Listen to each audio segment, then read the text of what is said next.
Okay, check this out.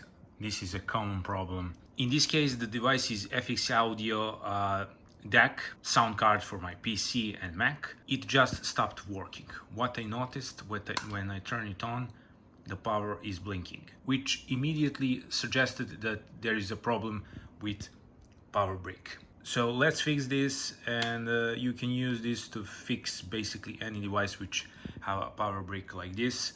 It is quite easy what you should do. As I have a multimeter, I did check with probes. The outside part is negative, inner part is positive, and I am getting 1.3 volts, which is below 12 volts how much the power brick is, so it needs to be at 12 volts.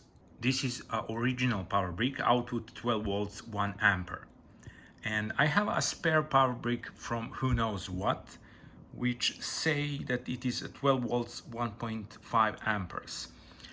So okay, you will probably ask me now, how should you know which power brick you can use?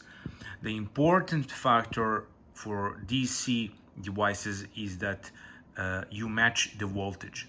So in this case, we need a power brick with 12 volts with at least 1 ampere output. If the power brick have more than 1 ampere output, the load in the device, and that is this guy here, will determine how much will device pull from a power brick.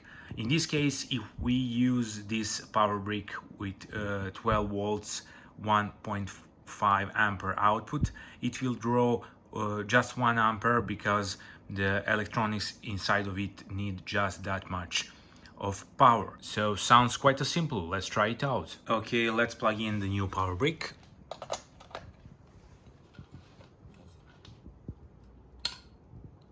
And the power LED indicator is now glowing without any problem. Let's test it out with my Mac. I plugged in the new power brick. This is this. You have a rare opportunity to see my cable management.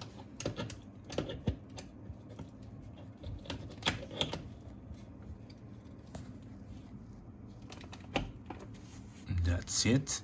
Okay, the moment of truth. I have a cable from my FX Audio DAC. It's in. Let's turn it on.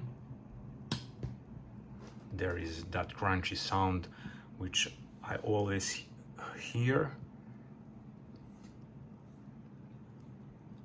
Let's play some of my files.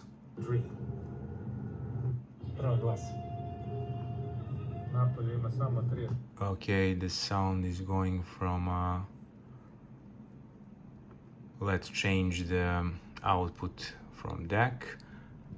Okay, here it is. We are switching to DAC output. And it is working. Ali lokacija je dobra, to je ipak pored na ekskluzivnoj lokaciji u... So this is basically it. A quick fix for a few bucks. Majority of people will just throw away this device thinking that something is faulty inside of it, but it was just a power brick.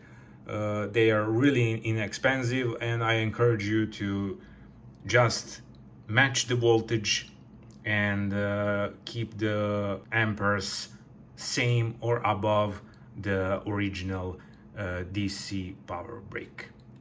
I hope you enjoyed watching, and until next time, see ya.